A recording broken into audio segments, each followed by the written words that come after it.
بسم اللہ الرحمن الرحیم۔ امیہ ابن خلف مکے کے سرداروں میں سے ایک اہم سردار تھا جو کفر اور شرک کا بہت بڑا پیشوا اور اسلام اور مسلمانوں کے حق میں روئے زمین کا ایک بہت بڑا شیطان تھا۔ ایک دن اس کو پتہ چلا کہ اس کے کسی غلام نے بتوں کو پوجنے سے انکار کر کے کسی اور کو معبود بنا رکھا ہے۔ اس نے غلام کو فوراً بلا کر یہ پوچھا کہ میں نے سنا ہے کہ تم نے کسی اور کو معبود بنا لیا ہے، سچ سچ بتاؤ کہ تم کس کی عبادت کرتے ہو؟ غلام نے کہا، محمد صلی اللہ علیہ وآلہ وسلم کے خدا کی۔ امیہ غصے سے لال پیلا ہو گیا اور کہنے لگا کہ محمد کے خدا کی پرستش کرنے کا یہ مطلب ہوا کہ تم ہمارے مقدس بتوں کے دشمن بن گئے ہو۔ سیدھی طرح راہ پہ آ جاؤ ورنہ ذلت کے ساتھ مارے جاؤ گے۔ میں یہ ہرگز برداشت نہیں کر سکتا ہوں کہ تم بتوں کی پوجا کرنے والے کے غلام رہ کر محمد صلی اللہ علیہ وآلہ وسلم کے خدا کی پرستش کرو۔ وہ غلام جو توحید کا سچے دل سے شیدائی ہو چکا تھا، اس نے بے درک امیہ کو جواب دیا کہ میرے جسم پر تو تمہارا زور چل سکتا ہے، لیکن میں اپنا دل اور اپنی جان محمد صلی اللہ علیہ وآلہ وسلم کے خدا کے پاس رکھ چکا ہوں۔ اب اللہ کی عبادت ہی میری زندگی کا مقصد ہے اور تمہاری خود سے بنائے ہوئے بتوں کو پوجنا میرے بس کی بات نہیں ہے۔ یہ جواب سن کر امیہ بن خلف غیظ و غضب سے دیوانہ ہو گیا۔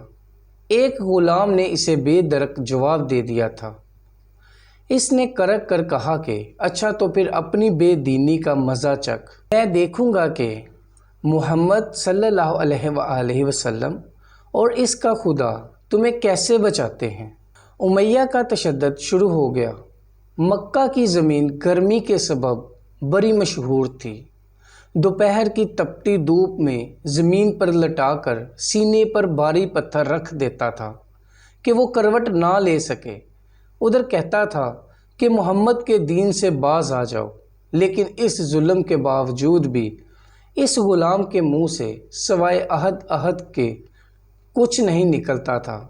امیہ مزید غضبناک ہو کر اذیتیں مزید بڑھاتا رہا۔ ایک مرتبہ تو اس نے ظلم کی انتہا کر دی۔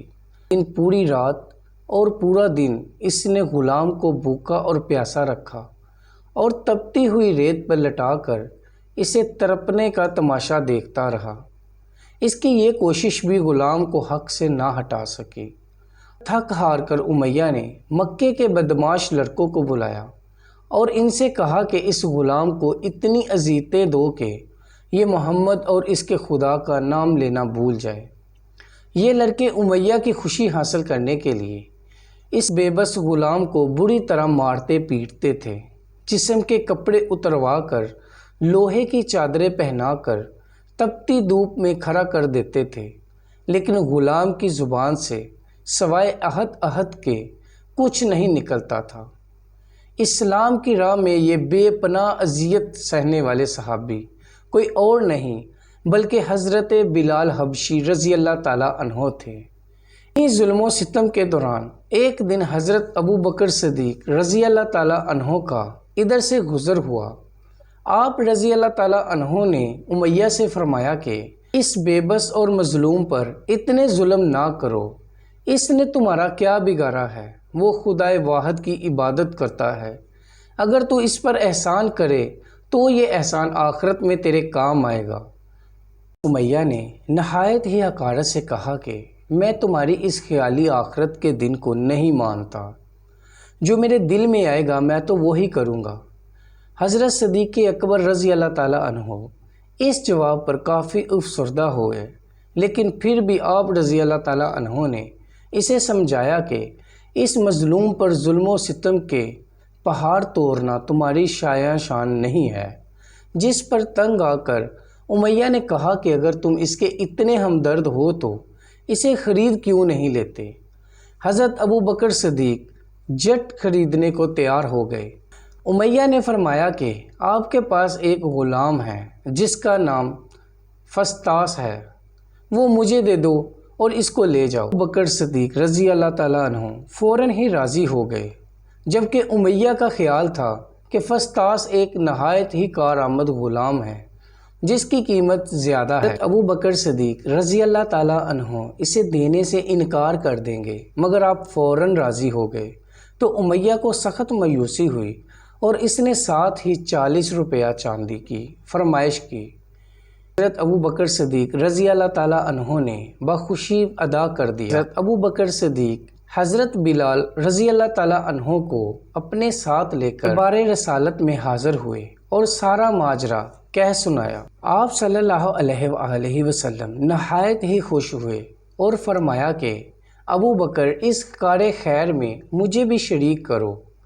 حضرت صدیق اکبر رضی اللہ تعالیٰ عنہ نے فرمایا کہ یا رسول اللہ صلی اللہ علیہ وآلہ وسلم، میں اسے خدا کی راہ میں آزاد کر چکا ہوں۔ یہ سن کر زبان رسالت سے صدیق اکبر رضی اللہ تعالیٰ عنہ کے لیے کلمہ رحمت جاری ہوئے۔ حضرت بلال رضی اللہ تعالیٰ عنہ نے اس غلامی میں 28 سال گزار دیے، لیکن آپ چونکہ نہایت ہی نیک اور پاکیزہ طبیعت کے تھے، لہٰذا جب حضرت محمد صلی اللہ علیہ وآلہ وسلم نے دعوت توحید دی تو آپ نے فوراً قبول کر لی اور یوں آپ سابق الاولین کی مقدس جماعت میں شامل ہو گئے۔ رہائی پانے کے بعد حضرت بلال ہمیشہ آپ صلی اللہ علیہ وآلہ وسلم کی خدمت میں حاضر رہتے تھے، جان سے نبی پاک صلی اللہ علیہ وآلہ وسلم کی خدمت میں حاضر تھے۔ آپ صلاۃ والسلام حضرت بلال کو کسی بھی چیز کا حکم دیتے تو آپ اپنی جان بھی لڑا دیتے۔ غزوہ بدر سے لے کر غزوہ تبوک تک تمام غزوات میں شامل رہے، لیکن حضرت بلال کی اسلام کے لیے سب سے بڑی خدمت اور ان کے لیے سب سے بڑی سعادت اسلام کا سب سے پہلا مؤذن ہونا تھا۔ اس کے بعد جب مسجد نبوی صلی اللہ علیہ وآلہ وسلم تعمیر ہوئی تو آپ صلاۃ والسلام نے آپ کو اذان دینے کا ذمہ سونپا۔ آپ کی آواز نہایت ہی دل نشین تھی اور اس میں ایک ایسی تاثیر تھی کہ اذان کی آواز سن کر سب لوگ اپنا کام چھوڑ چھاڑ کر مسجد کی طرف آ جاتے۔ 8 ہجری میں جب مکہ فتح ہوا تو کعبے کو بتوں سے پاک کرنے کے بعد آپ صلاۃ والسلام نے حضرت بلال سے فرمایا کہ اے بلال، کعبے کی چھت پر کھڑے ہو کر اذان دو، اور یہ مبارک سلسلہ حضور صلی اللہ علیہ وآلہ وسلم کی حیات مبارکہ میں اسی محبت اور عقیدت کے ساتھ جاری رہا۔ 11 ہجری میں جب آپ صلی اللہ علیہ وآلہ وسلم نے سفر آخرت اختیار کر لیا تو اس عاشق رسول صلی اللہ علیہ وآلہ وسلم پر غم کا پہاڑ ٹوٹ گیا اور مدینے میں رہنا آپ کے لیے دشوار ہو گیا۔ پیارے نبی صلی اللہ علیہ وآلہ وسلم کی یاد آپ کو ستاتی رہی۔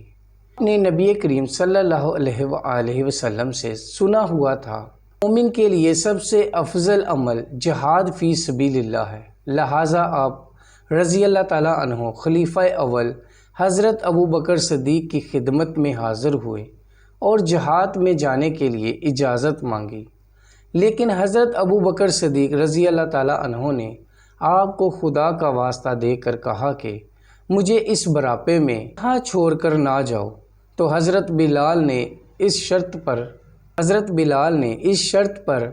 حضرت ابو بکر صدیق رضی اللہ تعالیٰ عنہ کی بات مان لی کہ اب وہ رسول صلی اللہ علیہ وآلہ وسلم کے بعد کسی کے لیے بھی اذان نہیں دیں گے۔ حضرت ابو بکر صدیق رضی اللہ تعالیٰ عنہ نے ان کی یہ بات مان لی، لیکن آپ کے دور خلافت کے بعد خلیفہ دوم حضرت فاروق اعظم رضی اللہ تعالیٰ عنہ کے دور میں بھی جب بیت المقدس کی تسخیر کے لیے شام جانا پڑا تو وہاں عیسائیوں سے صلح نامہ طے پانے کے بعد حضرت عمر فاروق رضی اللہ تعالیٰ عنہ نے ایک خطبہ دیا اور حضرت بلال سے درخواست کی کہ آج جب کہ قبلہ اول پر توحید کا پرچم لہرا دیا ہے تو اس باعظمت موقع پر اگر آپ اذان دیں تو ہم آپ کے مشکور رہیں گے۔ حضرت بلال نے یہی اذان دینی شروع کی۔ صحابہ کرام کو عہد نبوی کی مبارک یاد تازہ ہو گئی اور ان پر رکعت طاری ہو گئی۔ شام کے معرکے کے بعد حضرت بلال نے شام ہی کے ایک گاؤں میں رہائش اختیار کر لی، کیونکہ مدینے میں ہر وقت آپ صلی اللہ علیہ وآلہ وسلم کی یاد ستاتی رہتی تھی۔ لیکن ایک دن آپ نے خواب میں آپ صلی اللہ علیہ وآلہ وسلم کی زیارت کی۔ آپ ان سے فرما رہے تھے کہ اے بلال، کیا ابھی وقت نہیں آیا کہ تم ہماری زیارت کے لیے آؤ؟ اس خواب نے آپ کو بہت تڑپا دیا اور آپ بےتاب ہو کر فوراً مدینے روانہ ہوئے۔ مدینے پہنچ کر آپ نے روضہ اقدس پر حاضری دی اور اس درد سے روئے کہ حاضرین بھی اشک بار ہو گئے۔ حضرت امام حسن رضی اللہ تعالیٰ عنہ اور حضرت امام حسین رضی اللہ تعالیٰ عنہ وہاں موجود تھے۔ نانا کے پیارے نواسے کو آپ نے اپنے ساتھ چمٹایا اور بے تحاشا چومنے لگے۔ حضرت حسن رضی اللہ تعالیٰ عنہ اور حسین رضی اللہ تعالیٰ عنہ نے آپ سے اذان فجر کی فرمائش کی، بھلا اس میں رد کرنے کی کہاں گنجائش تھی؟ اگلے دن جب فجر کا وقت ہوا تو آپ نے اذان دینی شروع کی تو لوگوں کی عہد رسالت کی یاد تازہ ہو گئی، اور لوگ اس طرح روتے ہوئے مسجد کی جانب چلنے لگے جیسے کہ نبی پاک صلی اللہ علیہ وآلہ وسلم کا دور واپس آ گیا۔ ایسا دردناک منظر اس کے علاوہ کبھی دیکھنے میں نہیں آیا۔ حضرت بلال حبشی رضی اللہ تعالیٰ عنہ نے 60 سال کی عمر میں وفات پائی۔ آپ کا مزار دمشق میں ہے۔ آپ کو دربار رسالت میں خاص مقام حاصل تھا۔ آئیے ہم سب اللہ تعالیٰ سے دعا کرتے ہیں کہ اللہ پاک ہمیں بھی حضرت بلال حبشی رضی اللہ تعالیٰ عنہ کی صفات میں سے کچھ عطا فرمائے۔